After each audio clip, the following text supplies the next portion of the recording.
Well, hello again. Welcome to Horror in Detail. Today we are going to share Wendigo and cryptids encounter stories. First story. We found a dead Wendigo on my grandpa's property. This story was shared by you/Reflexy0n, so credits to him. For those involved in dealing with cryptids, if any of you are reading this, why do you do it? Other than the money, of course, I feel a lot of you do it for the rush, the adrenaline. But where's the line drawn? Where does exhilaration evolve into panic?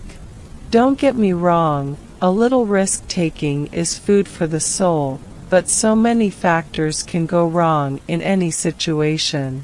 In particular, what do you do when you find the corpse of a cryptid you were hunting, eviscerated and dismembered?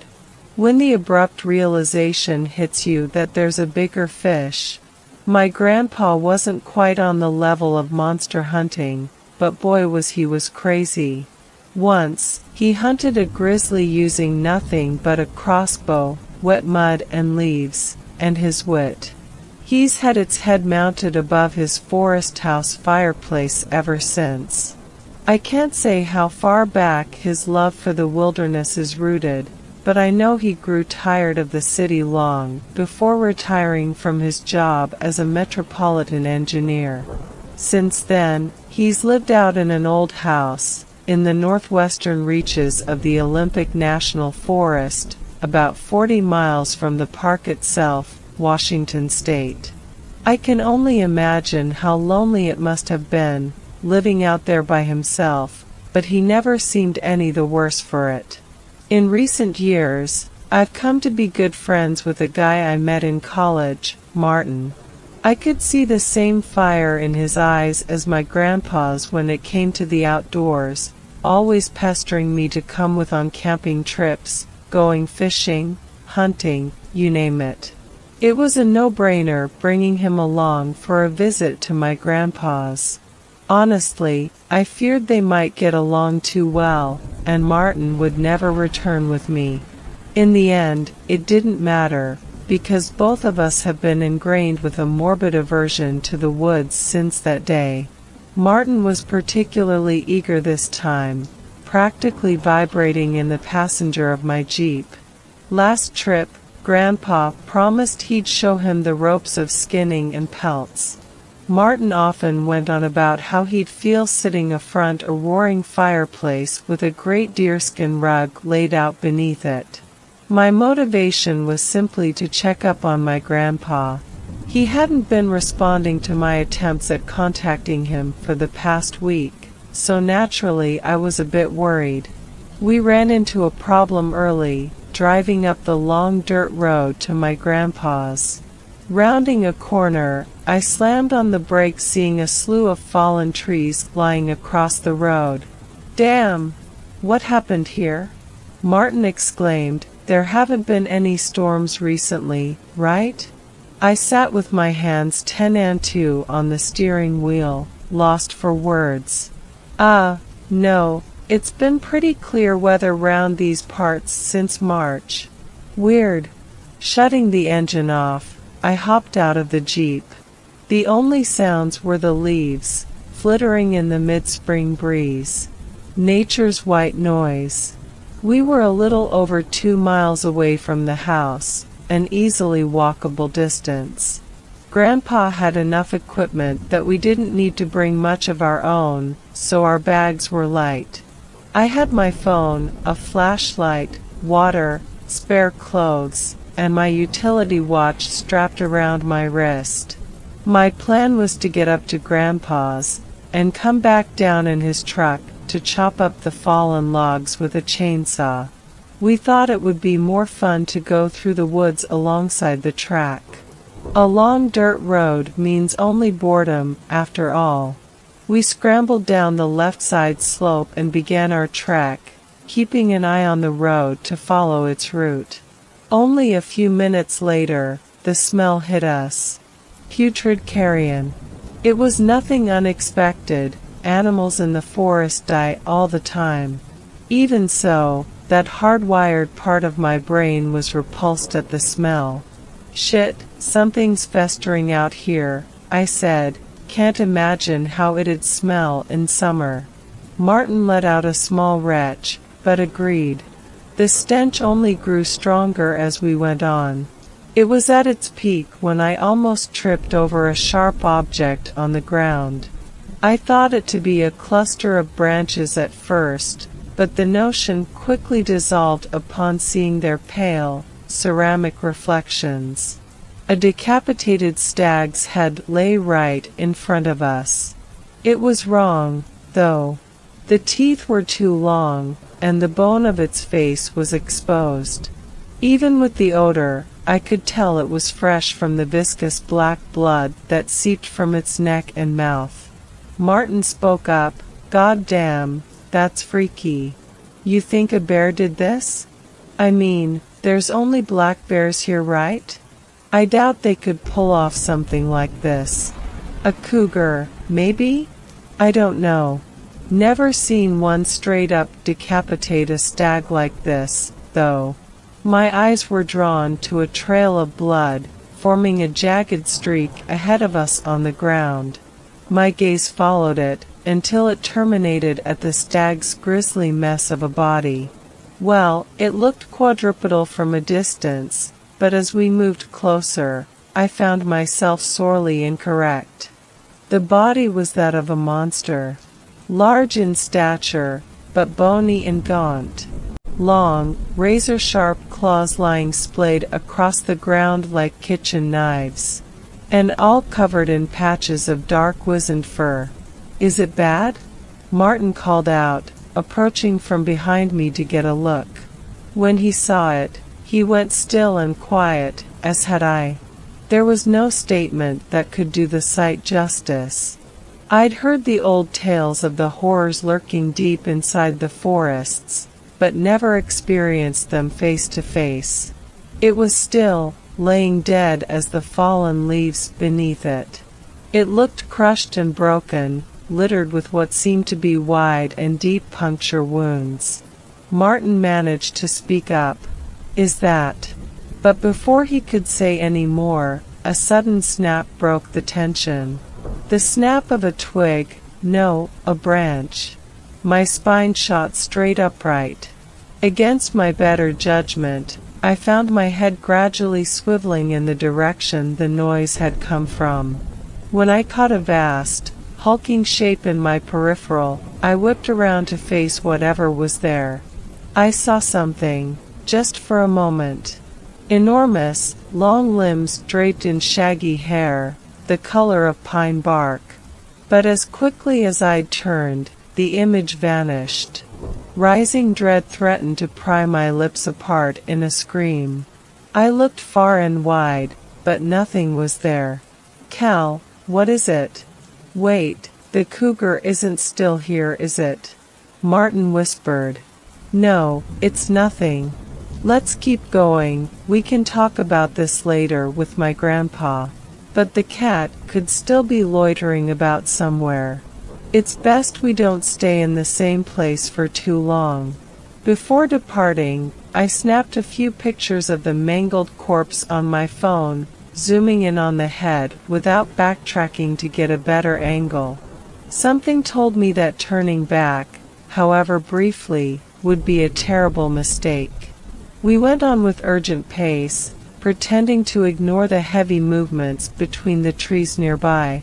Large animals will inevitably give away their movements, but they snap twigs, not entire branches. Even so, the movements sounded anything but clumsy. No, they sounded calculated, those of a stalking predator. As hard as I tried to filter them out, I caught myself glancing to the sides and behind very often. I don't know whether I was hoping to see something, or nothing. Still, the woods around us were empty, other than ourselves. "Hey, Cal, if there's a mountain lion around here, we should go up onto the road for a bit. It'll be easier to bolt if we need to." I agreed, and we veered off to the right, climbing up the roadside slope. Deep down I knew that whatever was out there, it wasn't a big cat. We only told ourselves that, skirting the subject of monsters now made very real to us. The forest fell silent as we walked along the road. That was far from being comforting, though. If the woods are quiet, predators are about. It's a well-known idea in the community of wilderness enthusiasts. What did ease my mind to a degree was the sight of a herd of deer standing in the track. They tilted their heads to look at us, but didn't seem all too disturbed by our presence. At the same time, a feeling of being exposed, vulnerable, grew as a hard lump in my gut. They started to move on as we got closer, wandering off the road and into the woods. One of the deer stayed in place. It wasn't frozen, no, but constricted. It twitched and whimpered as it started to rise off of the ground, as if weightless. It happened so quickly. Its screams were cut off as its limbs were snapped and crushed, and deep wounds erupted over its body. And then, like it had been there the whole time, it stood. It was a nightmare. Huge, unimaginably so, rivaling two elephants stacked up. It was hunched over, resting on impossibly long and thick forelimbs ending in spindly, sloth-like claws. Its body was long too, ending in a pair of shorter legs, knees inverted with feet supported by spur-like appendages. The lolling head that sat atop an arched neck looked like some bizarre cross between a horse and a crocodile. Hollow pits in place of eyes, the torn skin around its mouth revealing horribly uneven and misshapen teeth that jutted out at irregular angles.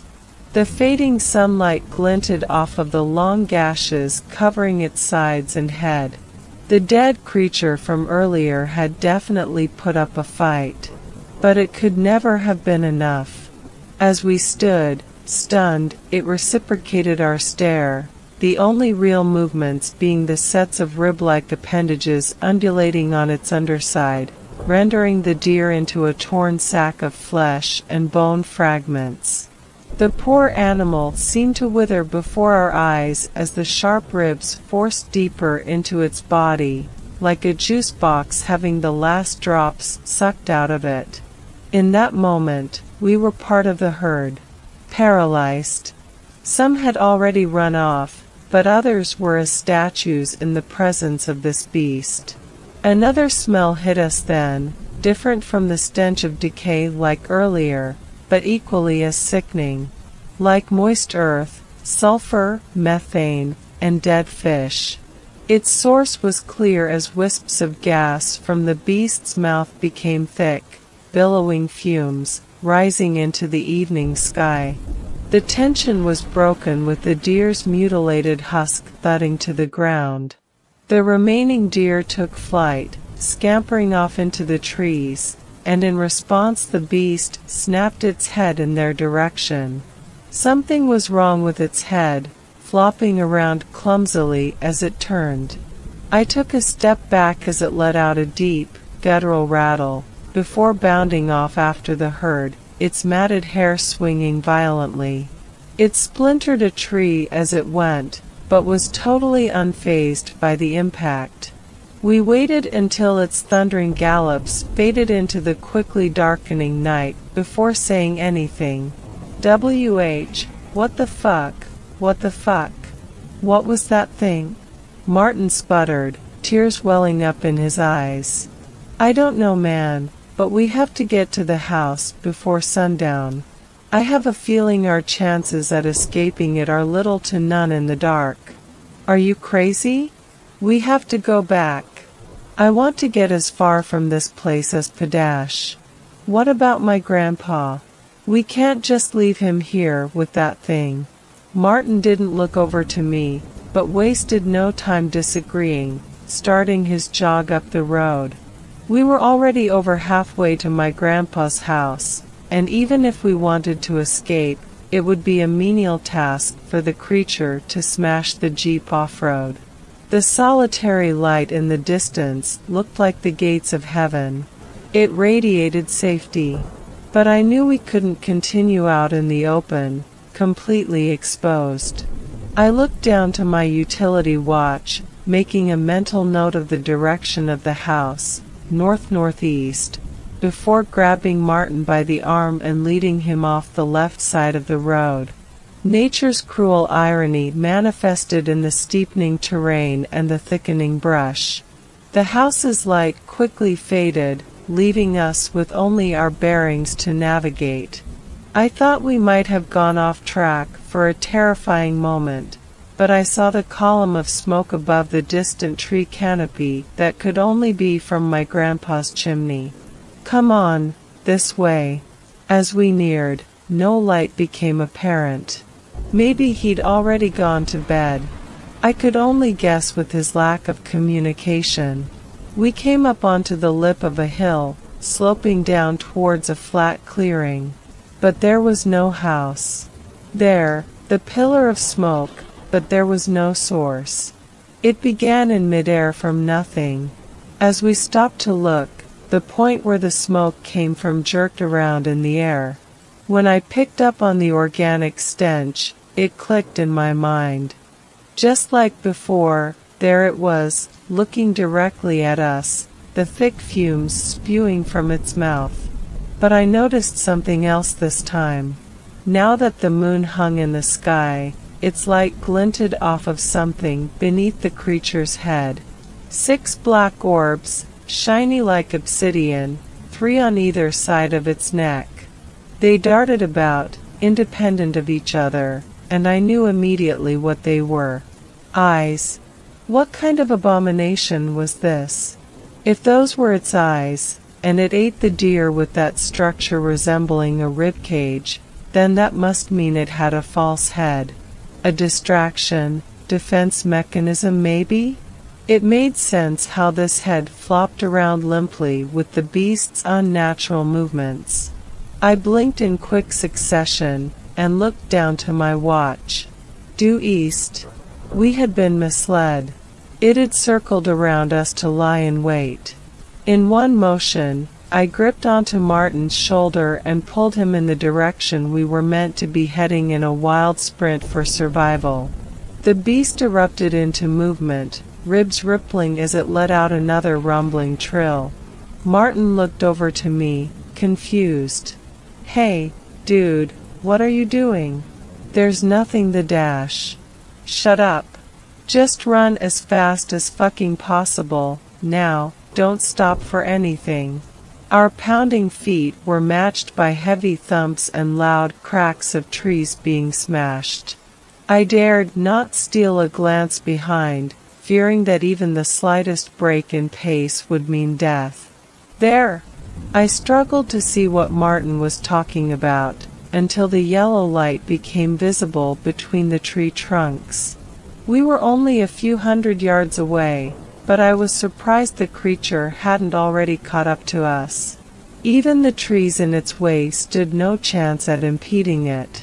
It had, almost, caught up. I could feel the air pressure from its massive body, charging through the trees behind.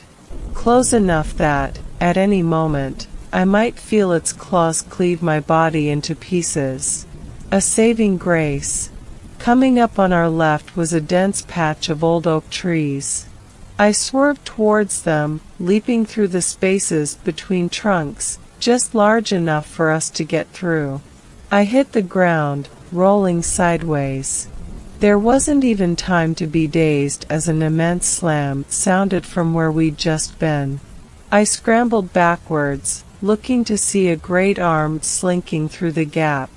It was thick, but not as thick as the oaks.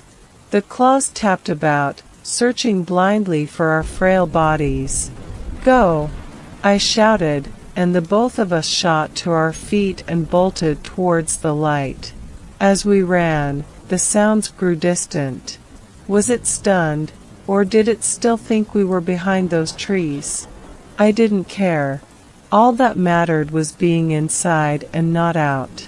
Gravel clattered against the front of the house as we skidded to a stop. I rapped on the door, devolving into pounding when they went unheard. On what was probably the 20th knock, my fist met only air, and I stumbled in through the now open doorway. I looked up to meet my grandpa's gaze. His eyes were wild. He didn't look like himself.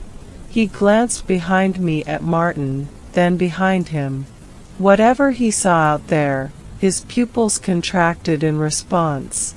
"Hurry, boys, get inside," he whisper-shouted. We filed in, and he went to bolt the door, but hesitated. His hand fell limply. No use. He was right. If the beast wanted to pay a visit, it would do so regardless of our home security. We followed him quietly to an uncovered floor hatch. "What's this, Mr. Barnett?" Martin asked, regarding the hatch. "Huh? Oh, this here's my old wine cellar." Martin went to ask further before being interrupted. Get down the ladder first, son. You can shoot your questions once we're safe." He pulled on a handle, opening the hatch to reveal a sturdy wooden ladder that led into a dim space beneath. One by one, we clambered down its dusty rungs, meeting the cold concrete floor at the bottom. Grandpa was last, tugging a heavy rug over the open hatch, before closing and securing it. "I take it you've seen the thing, right?" "Jesus, Granddad, we barely got away," I gasped, still out of breath from our escape. "Unscathed?" "Yeah, mostly, other than some scratches." "Good." He walked over to an upturned crate and plopped down onto it. Martin and I looked between each other, then back at him. Well?" Martin said, "You seem to know what we were dealing with, so what the hell is it?" Grandpa gave Martin a scowl of disapproval, quickly relenting into understanding. "I'd scrutinize you on your manners, boy, but now ain't the time." He released a tired gasp, letting his head drop down, before inhaling sharply and looking back up at us. I seen it only once before, in my varsity years. Had some Danish friends on my course who said I should come visit them over there, go and do some backpacking in their home country. Beautiful landscapes over in Denmark, really. Peaks rising out of the trees, you know. Before he could lose himself in a daydream, I cleared my throat to bring him back to reality. "Oh, right. So, we were pretty deep in the woods when it happened. We'd all gotten paranoid because we thought something was following us. Something big, elk maybe. But we never saw nothing, only heard it. And then, God, one of the girls in front of me started to, levitate? I don't know, she was just rising up off the ground, gripped by something whatever it was made a mess from her. Crunched her up like a meatball being squeezed. I saw it then. Curved bones wrapped around her, stabbing in deep. Ain't never gonna forget the sight of it, it's like a stain on my mind." "We saw the same thing," Martin piped up, "only it was a deer. Looked like it sucked everything out of it when it was done. Yeah, I can't say I know how it works. You can only see it if you know something's there? If it's there? Anyway, we ran as fast as we could back down the trail, and we seemed to lose it. The whole time there was this rancid stink though, eggy and earthy. Ugh. We wound up back in the town we'd started from, went straight to the police station and reported it. Apparently all they found was a little chunk of meat, piece of thigh or something like that. One of the other guys told me about the tale later on. He brought up the smoke we saw rising out of the forest when we were back in the town. An old Danish legend went that people through history seen smoke columns in the woods, and most who went to check it out never returned.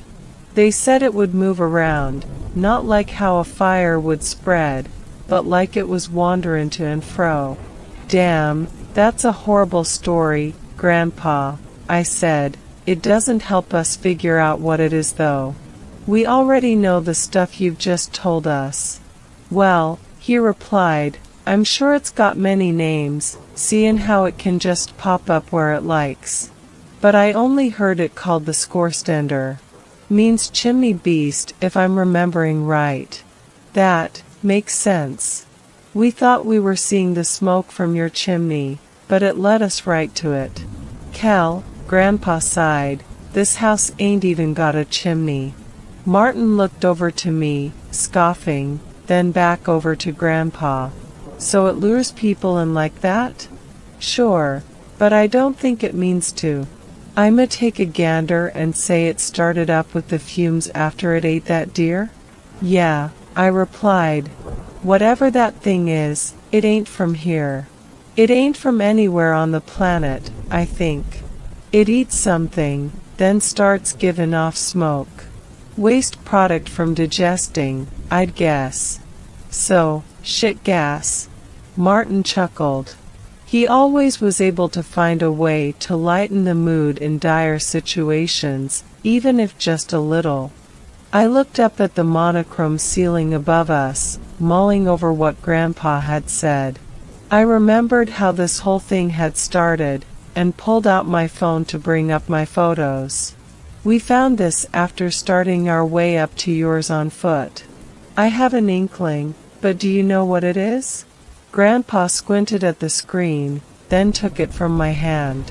Scroll to the right, that's only the head, I said. His silent focus was only punctured by the dull taps of his finger on the screen. Recognition lit up in his eyes, his head bobbing up and down. Well, I'll be damned. Wendigo, right? I asked. Yup.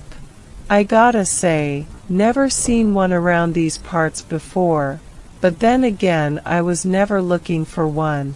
I doubt you need it, but keep that as a reminder for what this beast is capable of. I put my phone back in my pocket, sighing and letting my chin drop into my hands. In any other situation I'd be shocked to find out such a creature was real, but not now. This is all great, Mr. Barnett, Martin said with quivering uncertainty, but it doesn't help us. What are we gonna do? What can we do? I don't know. Well, I have a stupid idea, but it's just grasping at straws. Anything over sitting here and waiting to die, Martin breathed, staring off into space, anything. Grandpa looked up toward the basement window, the only source of natural light in the room, what little of it remained.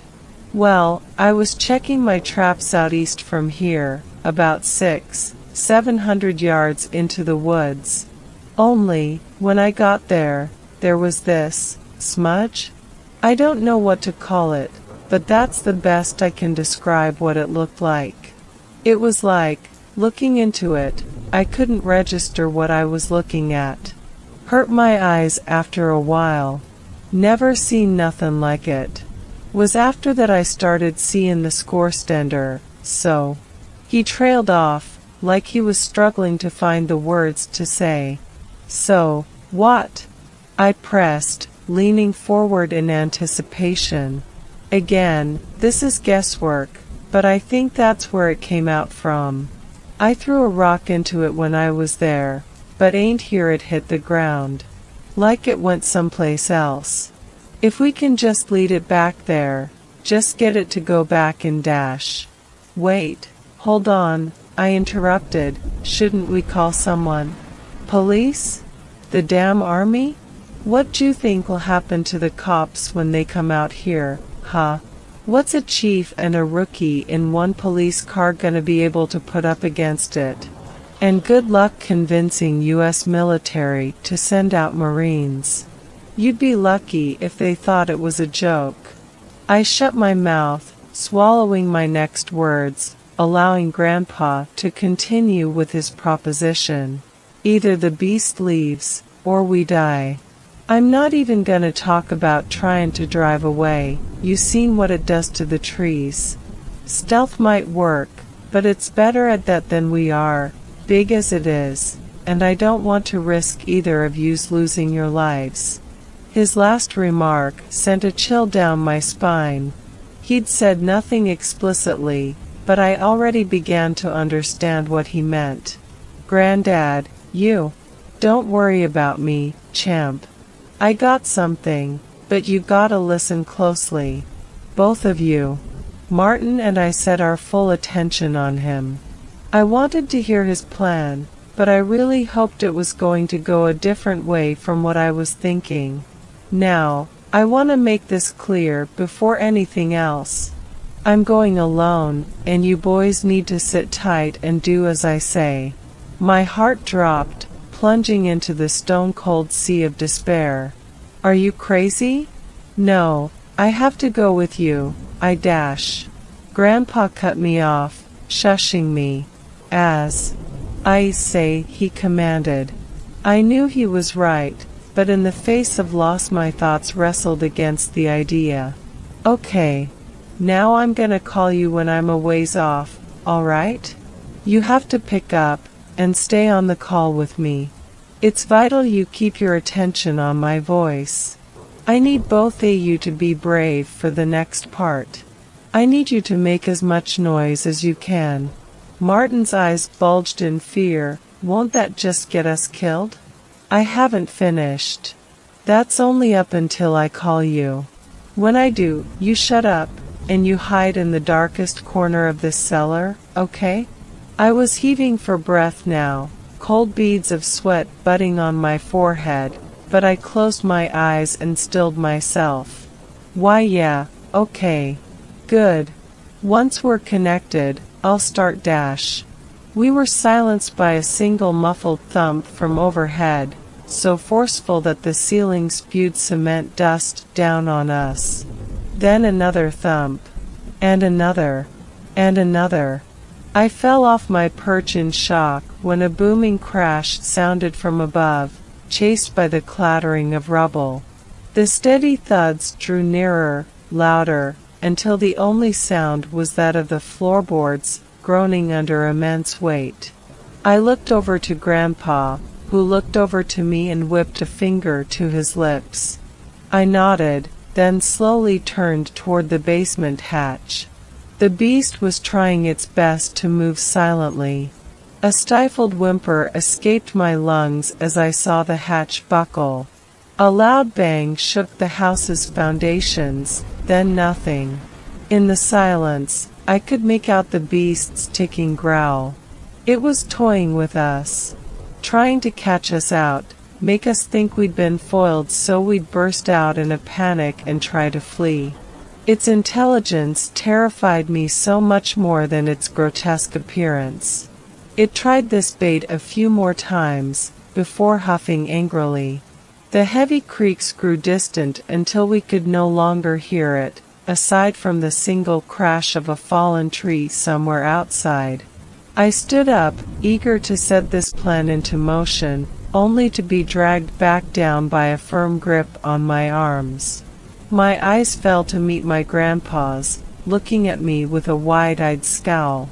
"Sit down," he hissed. "Not yet. Bastard's clever. It's probably waiting at the tree-line, watching for us to come out." The three of us sat in silence, ears attuned for even the slightest noise to indicate its presence. After an excruciating wait, Grandpa rose to his feet and crept over to the ladder. He scaled it, wincing at the creak of a rung, then pushed open the hatch ever so slowly. The rug that had been above was tattered, torn fragments slipping down into the now open space. He peeked out from side to side, checking rigorously that we were safe. As he pressed his hand upward, what sounded like a broken tile was disturbed, clattering to the floor above us. Grandpa froze in place, visibly tensing. "Kriawak." The heavy step, followed by the guttural rattle. I prayed to God I wouldn't hear forced Grandpa into action. He pushed himself off of the ladder, tucking and rolling to the floor, right before the hatch was slammed by immense force, cracking it and warping the hinges. Grandpa shot to his feet, adrenaline far outpacing his old age. He glanced around wildly at the floor, before looking up at us with newfound determination. Ah, shit, damn it. Change of plans. Martin, distract it. Make some noise. Cal, give me a leg up to the window. Martin's jaw fell open, and his breathing quickened. He yelped, pressing fingers into his temples, but to his credit he turned toward the hatch and started up a racket straight after. Come get it, you ugly sack of shit. While Martin was busy cussing out the chimney beast, Grandpa and I hurried over to the window and braced myself in a kneel, fingers locked together forming a foothold, where he planted a foot. 1, 2, 3 dash. I heaved him up, holding my posture while he unlatched and swung the window open. My body was already tired from running away, and Grandpa was heavier than he looked. Still, I hauled him up further until he was out past the waist, and he pulled himself out into the hazy night. I kept my focus on him as he turned around, refusing the urge to look as I heard claws cleaving away ravenously. All right, I'll be calling in a minute, he panted. When I do, tell Martin to zip. I love you, bud. You too, Granddad. My words latched onto him, fueling a forgotten instinct that slammed his heels into the forest floor and sent him sprinting into the trees, fading until he was merged with the dark itself. I was grounded again when Martin let out a shriek, and I turned to see him backpedaling from those spindly claws extending through the jagged hole that once was the hatch. A thick trail of blood smeared from him as he shuffled back, the same crimson that slicked one of the titanic claws. It got me, ah, God it hurts, he cried, flipping over and resorting to a belly crawl towards me. I rushed over and dragged him as far away as I could, but he flopped to the floor in shock when I released my grip. His calf was a mess of exposed, glistening flesh and bone, sliced through like warm butter. His mouth hung half open, but without a sound, so I rushed to build a cacophony in his place. As booming as I tried to make myself sound, I devolved into whimpering shouts. The beast's arm had reached almost halfway across the room, yet still it slithered further and further through the broken hatch, claws tick-tick-ticking around in search of our flesh. Backed up into the furthest corner alongside Martin, the monstrous hand grew closer. Slowly, agonizingly so. I only became aware of the incoming call from the vibration in my jacket pocket. It felt as if, somehow, safety lay in the act of answering my grandpa's call. My hand shot into my pocket and yanked the phone out, fumbling with the touchscreen and picking up. Granddad? It's so close, it's about to get us, do something, please, I wailed into my phone. Instead of a reply, a loud crack rang through the night, and then the phone. The beast's arm lurched backwards, freezing for a moment, before it tore out from the basement, peppering the floor with wood fragments. As simple a sound it was, I recognized it. His Black Hawk. He'd taken it with him. I don't know when he picked it up, he may have had it on him the entire time. Out the window, I saw the hulking silhouette barrel into the trees at speeds rivaling my Jeep in fifth. I jumped when I heard Grandpa abruptly begin shouting over the call. The words were indiscernible, blending in with the scuffled sounds of movement. I took the moment to take off my jacket, then my t-shirt, which I pulled tightly around Martin's upper calf as a tourniquet. Hey, Kel, Grandpa said over the phone, sounding hollow and tinny, make sure you keep up your aerobics. Gah, it sure as shit don't get easier with the years. I let out a half-hearted chuckle. I will. I want to go hiking through these woods with you, camping, surviving off of the hunt. I know you do. God, I do too, he said, stifling a sob. You're gonna have to stay strong for your ma, okay? There ain't no chance I'm getting out this time. But you two are. I broke down then, thick watery streams lining my cheeks. I'm going to miss you. So much, Granddad.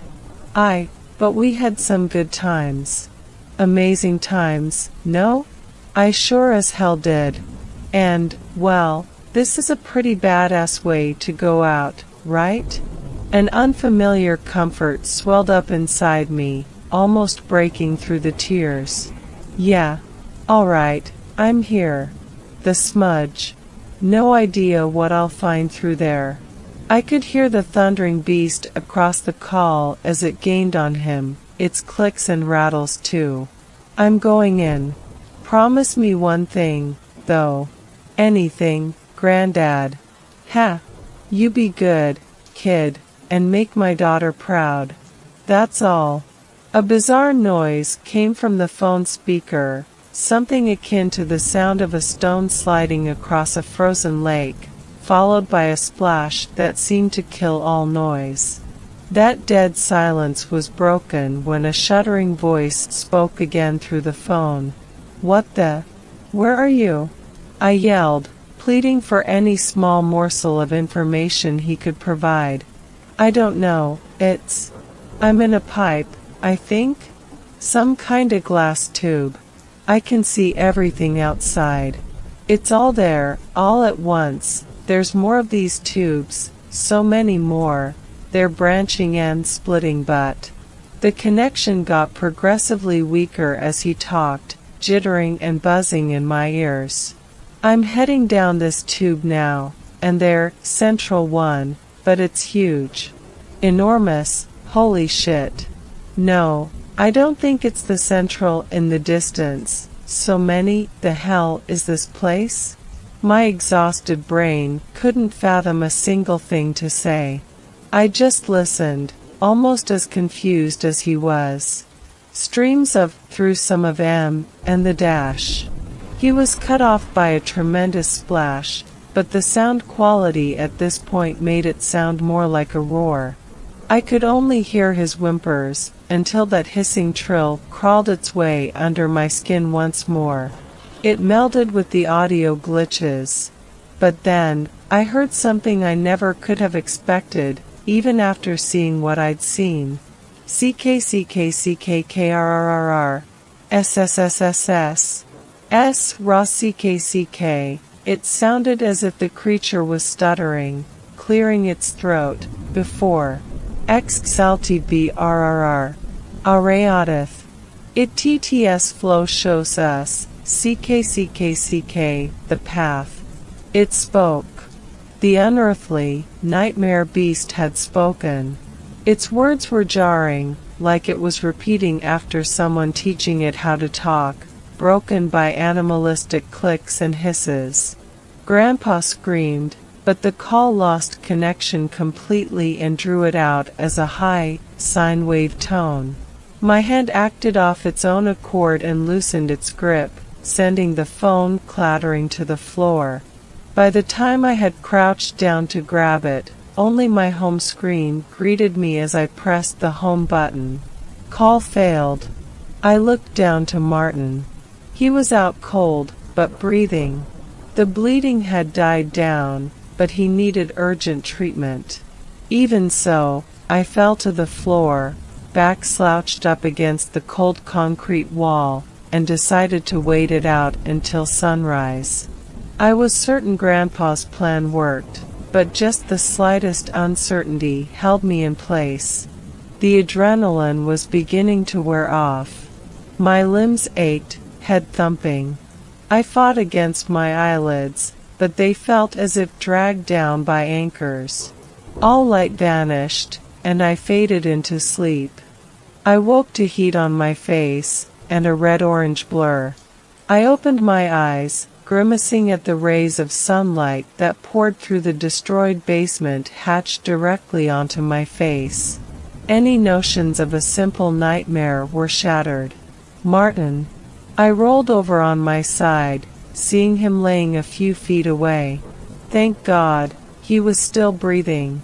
The blood coating the skin of his left leg was dry and crusted, but a small amount of it still seeped from his mangled limb.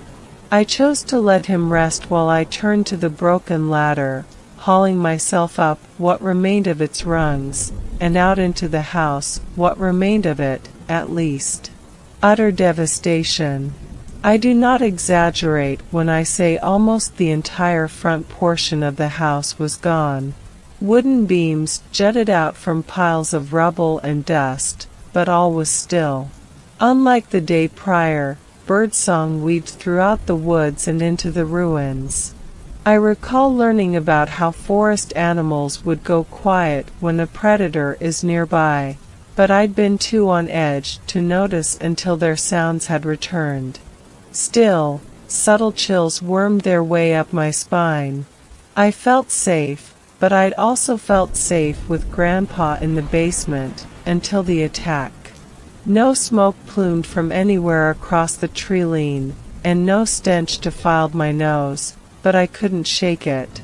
I spent some time scrabbling around in the back half of the house that still stood. Quicker than expected, I found the keys to Grandpa's truck, in the corner of the kitchen counter. I practically leaped down into the old wine cellar, then slowed my pace, gently shaking Martin, until he stirred. He was groggy and confused. Don't worry, man. I'm gonna get you home. I wrapped his left arm over my shoulder, supporting him to the ladder. It was tough getting him out, but I did, and we hobbled through the ruins to the truck. Driving faster than truly necessary, I swerved, slamming on the brakes when the fallen tree trunks came into view almost out of nowhere. The jolt shook Martin, and he came to attention from the pain in his leg. I apologized for it, but wasted no more time in getting out and helping Martin down from his seat. The stench of death was stronger in the air, the Wendigo corpse festering nearby. It brought me back to the night before, the raw terror, spawning paranoia within me that grew intense over the short walk between the truck and my Jeep. I felt exposed, naked. We made it across the trees and into my Jeep quickly, even with Martin's injury. Still, without any warning signs of the beast, my heart was drumming so hard I could see my chest pulse. After a messy three-point turn, the wheels slipped, kicking up dust before we shot away down the track. We drove until reaching the small police station, where I flew out of the Jeep and burst through its double doors. Perhaps a rash action in retrospect, but my mind was elsewhere. Before anything else, I had them call an ambulance for my friend, following by reporting a severe animal attack.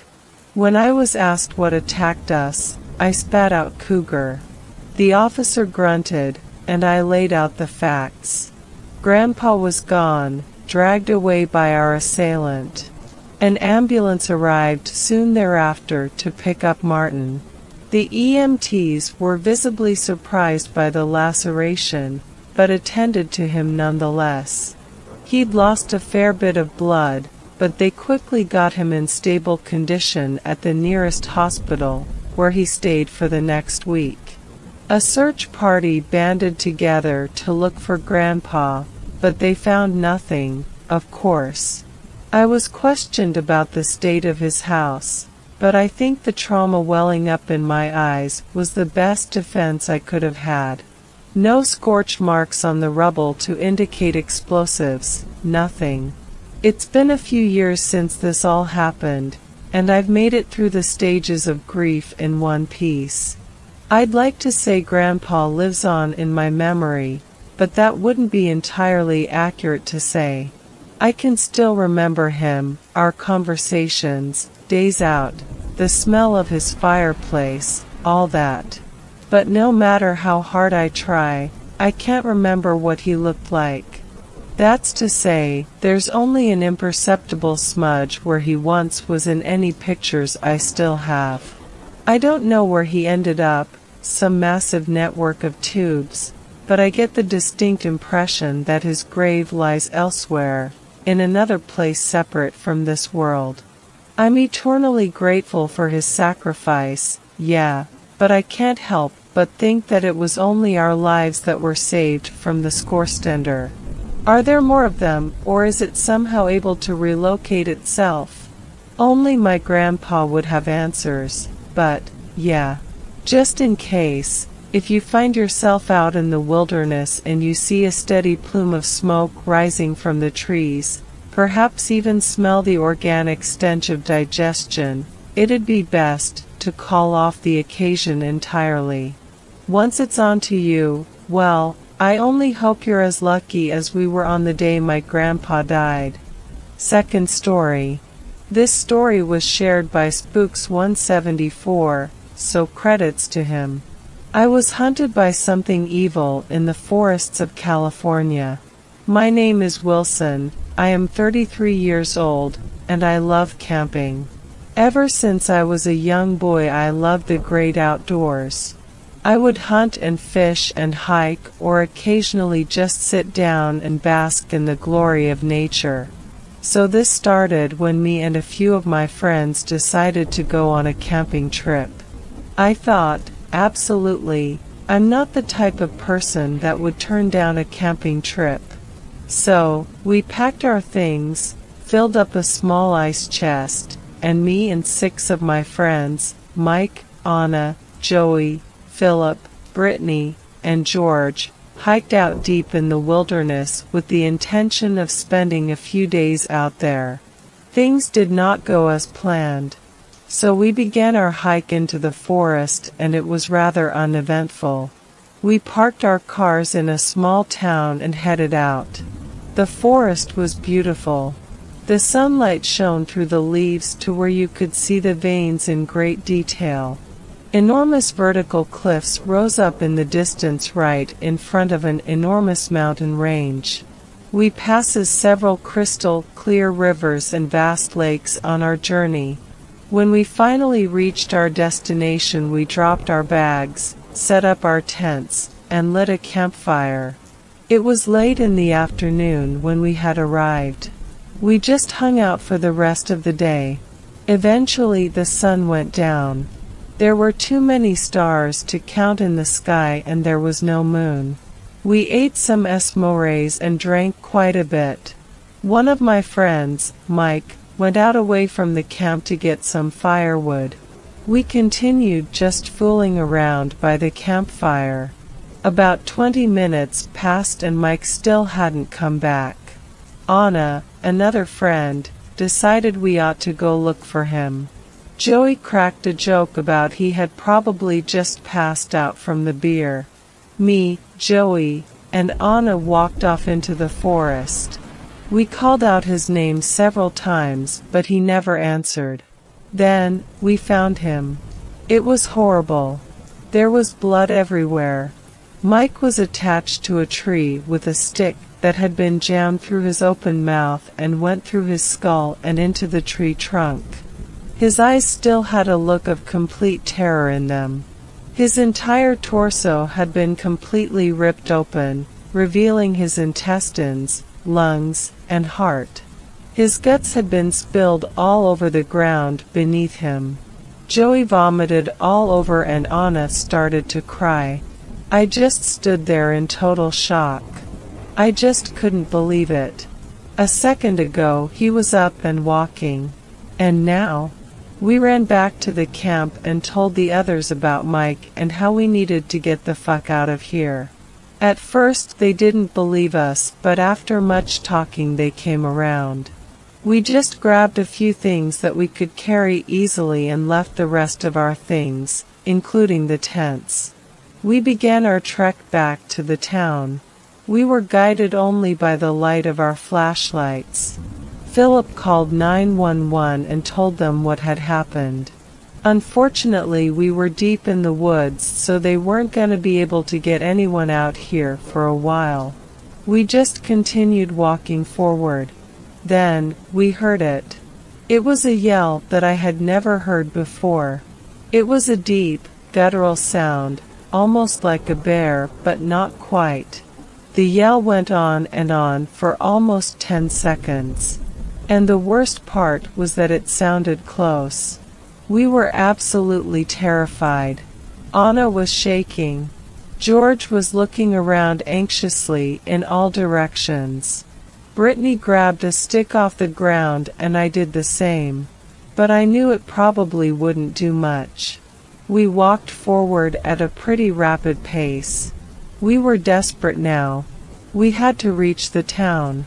There was not a single noise in the forest. No birds, animals, or bugs. Just the sound of our feet hitting the ground. But then we heard another sound. Running. Something was running towards us from the back. We started to run as well. It got louder and louder. Then I looked behind me. I couldn't manage to get a good look at it. It was running on all fours and seemed kind of hunched over. Its face seemed human-shaped, but bigger. Then it leaped forward. It got Joey. Brittany stopped and ran back for him. I tried to stop her, but it was too late. She didn't stand a chance. Joey cried out in agony, begging for us to come back. It butt down on his head and it was over. Then, it grabbed Brittany, it stood up on all fours and lifted her over its head. It ripped her in half as she cried for help. Me, Anna, George, and Philip ran off the path into the brush. It chased after us. I heard Philip trip behind us. Then he screamed. It ripped him to shreds. The rest of us just continued running. It was all we could do. I could hear a river just ahead of us. We burst out of the tree line and were standing right next to quite a large river. We jumped in and started to swim to the other side. The creature burst through the trees and jumped into the river. I swam faster than I've ever swam in my life. Anna was right beside me, but George lagged behind. Then, it grabbed him and ripped through his skull. Blood filled the river. We just kept swimming and didn't look back. We couldn't look back. Then, Anna screamed. She was thrashing around violently in the water. I stopped swimming and kicked the creature. It was mostly beneath the water, but I could see its dark rough skin. I kicked it again and it let go of Anna. There was blood all around us. It was coming from Anna. The creature stopped in the river and so I dragged Anna the rest of the way. I pulled her onto the riverbank. Her right leg was gone. She was screaming in pain. I took my shirt off and wrapped it around her leg. I'd slap her across the face to keep her from passing out. Then, I saw the creature swimming closer to the shore. I put Anna over my shoulder and ran into the forest. Sweat was pouring down my face, both from fear and exhaustion. As I ran I hit many bushes and branches, so my body was pretty cut up. Anna had gone into shock. She would moan occasionally, but that was about it. I thought perhaps we had lost it since I couldn't hear it anymore. I ran out of the forest and into an open field. I rushed through the tall grass and looked everywhere. I saw the highway in the distance. Then I saw it. And this time I got a clear look. It was standing upright, but it still had a hunched over back. It was humanoid shaped and had jet black leathery skin. It was rough and cracked looking. It was highly muscular. It had long talons jetting off from its fingers. It had two bright white eyes. They were glowing with pure light. It had 3 holes above its mouth, which I assumed must be its nose. Its mouth was enormous, and I don't think it was capable of closing it. The size of the teeth varied considerably from large to small, but they were all sharp. It started to run towards me. I ran as fast as I could to the highway, but it was gaining speed. I tried to outrun it, but I couldn't with Anna on my back. But to be quite honest, I probably wouldn't have been able to outrun it anyways. It pounced on us and tore through Anna. She was dead within seconds. I curled up into a ball and braced myself.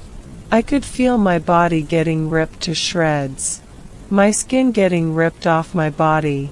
It was absolutely excruciating.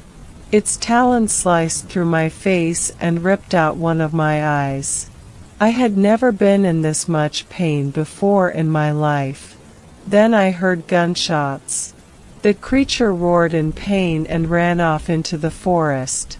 I heard police sirens and an officer yelled for an ambulance.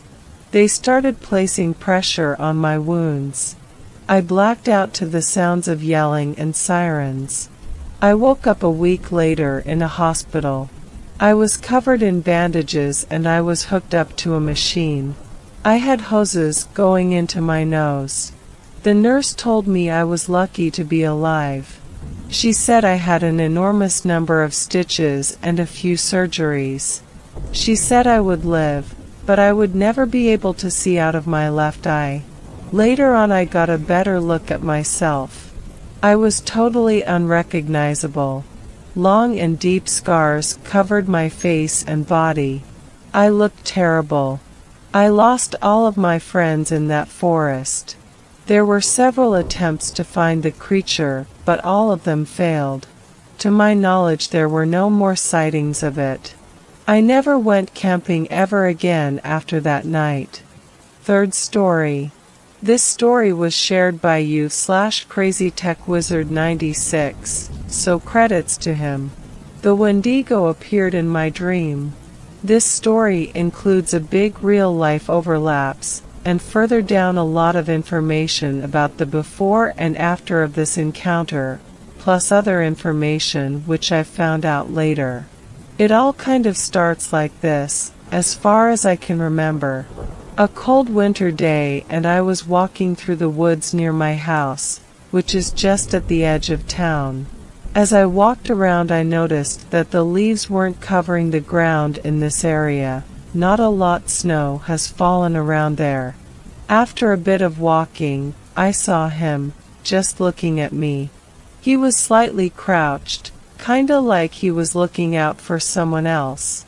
His body was black, more of a dark gray. He had a deer skull as face, with long antlers. Something was on a side on one of them, a string, a few feathers attached to it. The skull was covered with what looked like dried blood, dust, a bit dirt and some mud spots. His hands were humanoid, with claws, same color as his skin. I just looked at him, being somewhat tense, not in fear, but more like when you're about to snap and punch the living shit out of someone. Glaring daggers at him. I remember that something was wrong with my own eyes. They were glowing, which I had a few times before in other dreams and astral travel. A combination out of deep dark red flames, mixed with yellow and some green, similar to copper under an open flame. I stared at him, into his dead milky white eyes. Standing there for a moment, staring at him as he stared at me. Like a deer, caught in the headlights of an oncoming car in the dark night, yet all that in the open daylight. Not sure if morning or around afternoon. After staring for a moment at him, and walking closer, I spoke up, saying only, "Hey, what's up, dude?" Saying that in a rather cocky and sarcastic way, with some anger in my tone. He stared at me, shifting a bit to his side, only responding with, "What? The fuck?" He started to panic, turned around and started to run away, while I was just standing there, perplexed and wondering, seeing him disappear into the rest of deeper parts of the woods. I was being frustrated at this moment, since I only wanted to know what he was doing in my forest. While looking down, I noticed something strange. I was wearing my old army jacket, jeans, and combat boots, which were all in black. Yet, my hands, they were humanoid, but black, and somewhat like from a wolf. My eyes were still glowing and I was just standing there, wondering who or what I really was. Who could even spook what later turned out to be the Wendigo, like the devil himself appeared to him on that day in the forest. This is how it ended. At least the end to what was the dream or rather astral travel part, which I had some similar ones before with other beings. I'll be talking from this point out about some very strange details, which are going to make all of this way more uncanny and surreal than just some weird dream. I remember, the night before, it was quite cold outside, yet no snow. Yet, something was off. There was a stench coming from the forest, further down the hill. The smell of a rotting corpse, maybe a deer, who knows. The night was clear, the forest almost soundless, no wind was blowing, and this smell wasn't there days before, nor the next coming days. A couple weeks later, I was bored, being on my phone, remembering this strange encounter. I then used the compass app on my phone, from the position where I was sitting in my home office, looking into the direction in the woods, where I met the Wendigo. The degree number made a chill run down my spine. It was 0 degrees north, on the spot. Another thing is, I heard about the Wendigo once, a while before I had this encounter, just some very brief and rough description, almost no details, just some deer-like creature which walked up on his rear legs, with milky eyes. After I've done some research, I found out, it wasn't just a Wendigo, it was that one, the weird one with the feathers, almost the same as in my dream. Besides that, the also strange thing is, I don't even live in the location for sightings of Wendigos, skinwalkers, and such creatures. I'm living here for almost a decade, moved in back in 2013, and I've heard some strange things from the forest. The house is on the side of the hill, next to the forest, pretty much last the house before the thick forest starts. Further down is a small valley, with a pond, or rather a small swamp. I've spotted a lot of deer, even boars down there. My dogs noticed those too, but they often bark down there, just no good reason, while there's no sounds to hear from the forest. Yes, I've read similar stories over here, with the creepy stuff coming out, when the forest goes quiet, just like in the dream itself. It is like someone pressing the mute button and there begins the sound of silence. Besides that, just as a side note, I've had encounters before with other creatures. Via astral travel and some form of interdimensional stuff, which I've wrote down, which is what I can say, even more strange, which have left marks in the real world. Also, other beings, which just make me wonder, what do they want from me? On top of that, I've seen the full wolf form of myself, and some said that it sounds like I am supposed to be Marcosius, who is mentioned in the Ars Goetia, or some other high demon. So, this happened about a week ago. I was in the forest, near my house once again, a bit of a different location this time, way further up the hill. It was in what seemed to be between October and November, on a foggy and cold day. Standing close to a tree, Raider leaned with the back to it, smoking a cigar and doing some sort of a ritual. which I've planned to do for a while. I wasn't sure if I drove up there with my bike, Jeep, or the BMW, realizing that something was off. Pretty much the point where I noticed it was some sort of astral dream and it went into the rather lucid state.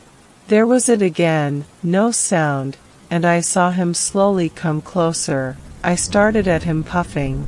The same again, with the few feathers on the single line between his antlers, having that skulless face, dirty with dried blood and mud on it, glaring at me, what I was doing there, not saying anything. I took another hit, and exhaled, and spoke up. I'm sure you don't recognize me in my human form, but we've met last years in this forest. You know me. He then tilted his head a bit, looking confused. Then I continued with that black wolf-like demonic creature, who said, "Hey dude, what's up?" It was me. Taking another hit of it and exhaling. The Wendigo then slowly backed off and vanished, the same way he came. Leaving me there, looking down at the burning incense sticks in the pentagram as I finished my cigar. Well, this is pretty much all of this encounter. It was on the astral plane again, like the last time, in the form of a lucid dream. It's been almost exactly a year since the first one time I've met him, and I wouldn't be surprised if I meet him this autumn or winter up there. Since the last encounter, I've started to go really deep down the road of the occult, and I've realized a lot of things why there's so much weird things going on in my life. Thanks a lot for watching the video till the end. Subscribe to our channel Horror in Detail. Drop your opinions/suggestions in the comment section, and like the video as it helps with the YouTube algorithm.